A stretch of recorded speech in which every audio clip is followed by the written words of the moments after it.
Good morning, everyone. I'm Sarah, the Real Simple Mama. I'm out here with some happy birds. They're snacking. And we're going to talk about some things that you can do when you notice that your chickens are molting.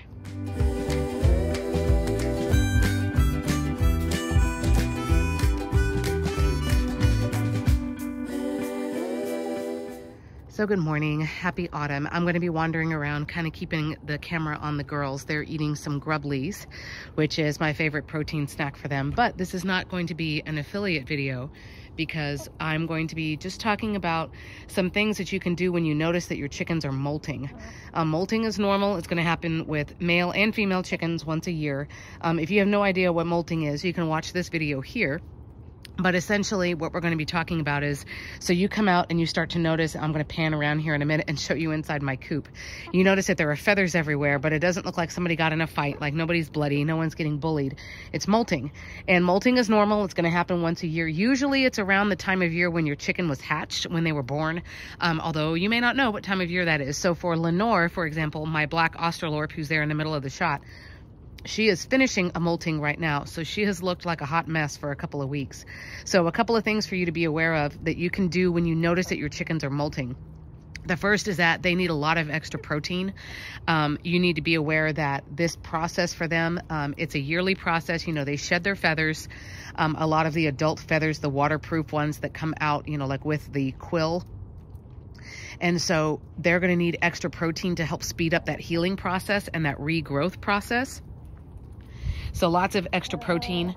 You can do that in a lot of different ways. Chickens are meat eaters. You can go and buy them bugs like crickets. You can give them things like plain Greek yogurt.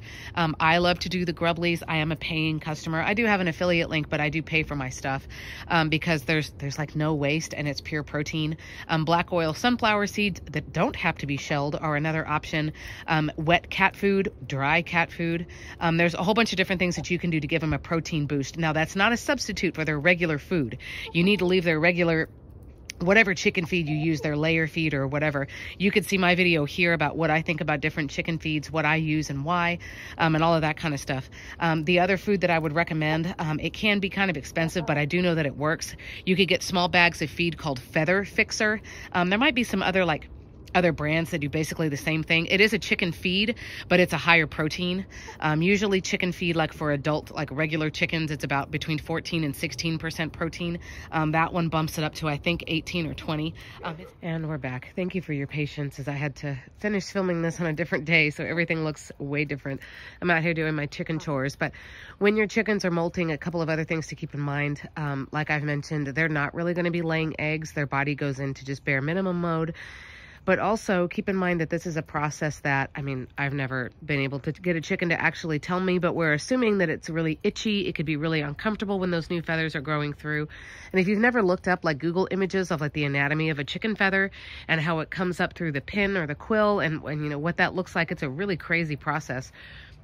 So, for example, if you look at my Gracie, the barred rock, who's the one that's closest to us, you could tell that she needs to have her backside cleaned, but she is finishing up a molt, and so I don't really want to pick her up. I don't want to handle her because you can even break off the quill or the pin of a feather that's coming out.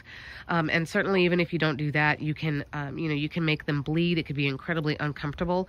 So really chickens just need, ironically, no pun intended, you need to give your chickens grace. That's her name.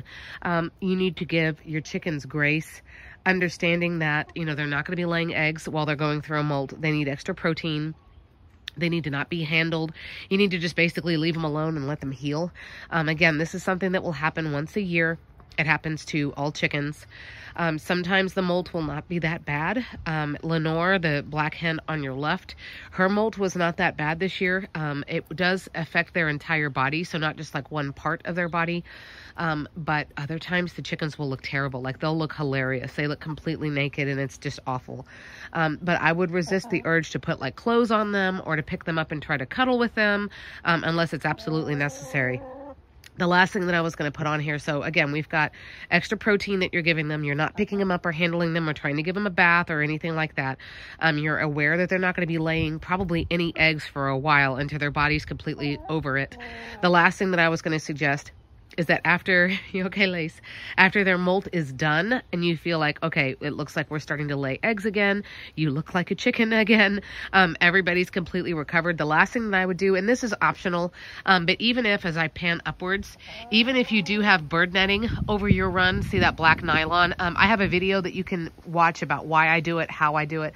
I recommend that everybody does it. It's just an extra layer of protection against, predators who fly, obviously, like owls, hawks, falcons, but also predators who would try to climb up over the fence, and that can include raccoons, possums, cats. But I would recommend that you clip a chicken's wing. I have an older video here that you can see. It's really quick and easy. It is a lot easier if you've got a second person to help you. But once the feathers are fully grown in, remember, a chicken feather, if I stick my hand in the shot, a chicken feather will grow out and then stop. And that's like the length of the adult feather. It's not like us with haircuts where our hair keeps growing, just perpetually without stopping. Their feather will grow until it's like the full size of that feather, and then it stops. And then it stays that way until the next year when that feather falls out, right? When they molt. So if you cut your chicken's wings a year ago, chances are those feathers have fallen out and they've been replaced. So each year, and you can even set, you can use your chicken tenders journal. The link for that is down below in the description. Or you can, set an alarm on your phone, set a reminder in your calendar, but clip your chicken's wings once a year. Again, even if you do have the bird netting and stuff, I recommend doing it anyway. It's just a safety precaution to keep your birds in, right? To keep them from escaping. I only clip one wing. You can do both. I just feel like it's not really necessary. If one wing is clipped, that's enough to keep them from being able to fly very far. So hopefully this video has been helpful. It's given you some ideas so that you don't just panic when you see all of the feathers out. I have been collecting feathers from my chickens, the ones who have passed away and the ones that I still have as they molt. I'm hoping eventually one day, because I have like a gigantic bag of feathers, that I will teach you guys how to make a wreath, but I have to figure out how to make the wreath first and a way to, to affix the feathers on there and how to do it so that the feathers still look beautiful.